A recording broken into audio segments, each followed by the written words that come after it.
Hello. Good afternoon, everybody.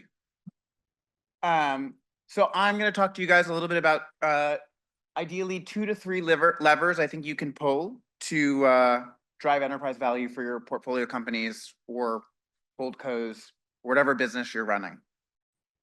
But quickly, why am I here speaking to you today? I sit in an investment firm called Sagard. We have about 25 billion in assets under management. It's a mix of different asset classes, so growth equity, venture capital, private equity. I sit on our operating team, so I'm a consultant for some of our portfolio companies, typically as it relates to marketing and sales. It's typically consumer tech or software. But before that, I used to work at a company called Baksu, which sold Japanese snacks. There is a market for that apparently. And I was their acting CMO, bootstrapped the business second to a solo founder to 45 million in ARR. And that's a little bit on me. In terms of what I wanted to talk to you about today, I wanted to run through 3 case studies that I've seen across our portfolio that have driven success.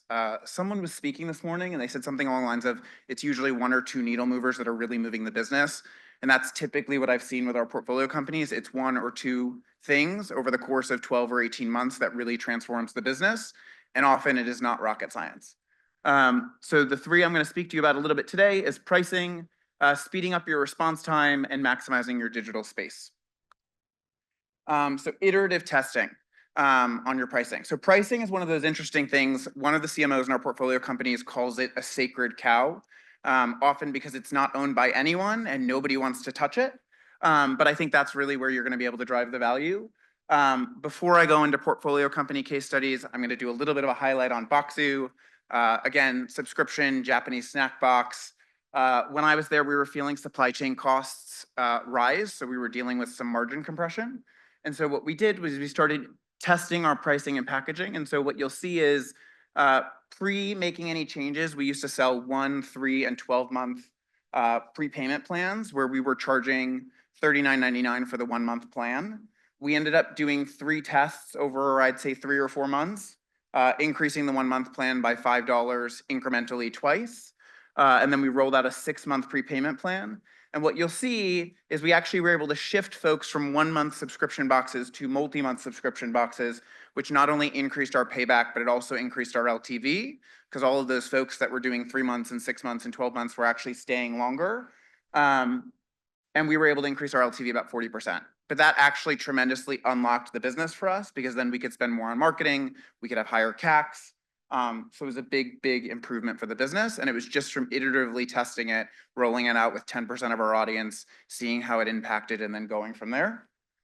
I'm going to skip this one for the sake of time. But how does this apply to you? I've seen this across our portfolio, probably with 5 or 6 or 7 businesses in the past 18 months, a lot in lines with it's no longer growth at all costs, and folks are being more operationally efficient. But what does that mean to folks in the room that sit in e-com, that sit at whatever business you're operating? 1, it's testing your willingness to pay from your customer. You really should be charging them as much as you can, and you should be testing it on the upper limits. The second is segmenting by region. I've seen this work across a number of our portfolio companies as well. And the last one is removing giveaways.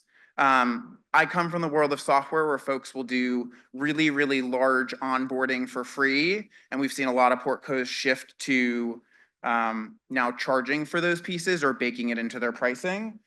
It can kind of apply in the world of e-com as well, right? So not giving away discounts, promos, if it's not incremental, try before you buys. When I worked at Baksu, we used to put customer appreciation gifts, which would be $1 chopsticks, which doesn't sound like that much, but it has to drive a lot more LTV for it to make sense to put in your COGS. But all just different examples of really the idea of test your pricing in the real world. You're not running an enterprise software company, you can do it, and you don't need to run really long strategic sprints on it. Second one, speeding up your response time.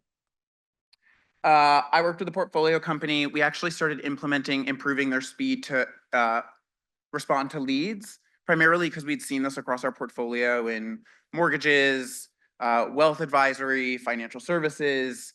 I've also seen this outside of my business where we're working with like a business that sells hearing aids and they've got a call center, so any high LTV consumer product.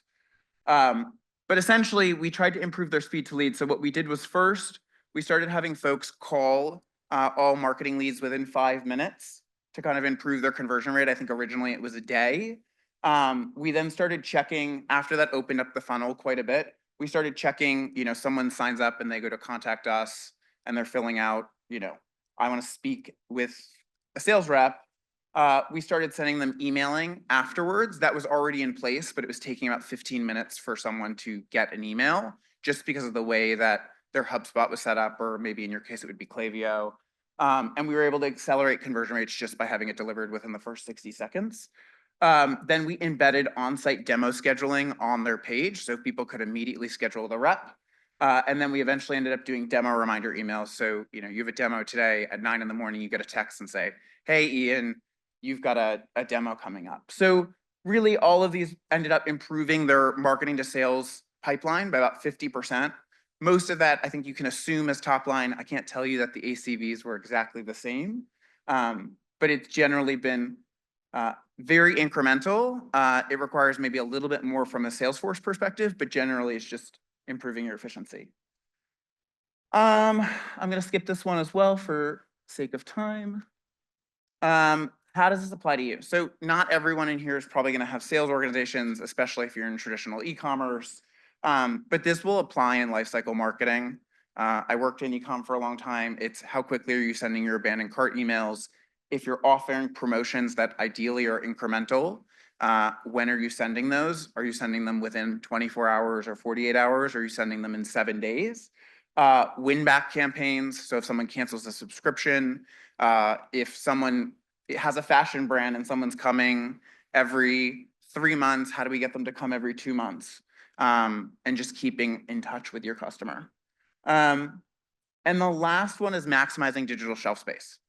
I have a portfolio company. They do 8 figures in media spend every month, and they were able to increase their media spend all incrementally going to new acquisitions by 20%, just by making this change to the way that they were doing their bidding and doing time of day bidding for ads that they were running on Facebook and Google.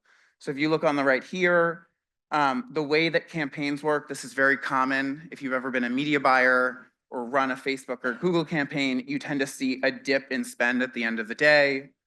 What they saw was CACs, or cost per acquisition for your customers, was also slightly lower. So they said, why don't we run a second campaign on top of our evergreen campaign that's just in the evening? And what they were able to do was drive a spike in conversions, all while maintaining CAC, and they actually improved their top line by 20%. And this is a 100 million ARR brand.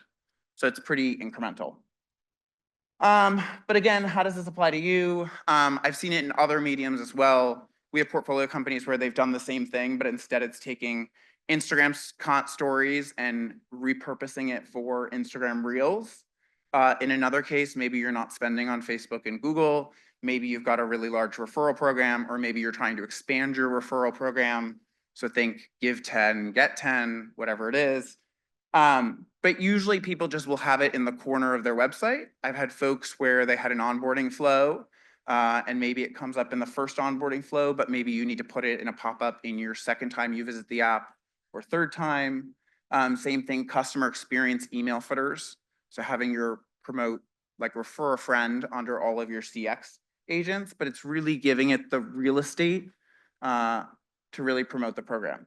And the last one is kind of in the vein of speed to lead, but it's also, I think of it as digital real estate, which is extending your sales hours. Excuse me. So, folks might have been doing 9 to 5, and then they did 9 to 9, and they were able to incrementally improve the pipeline.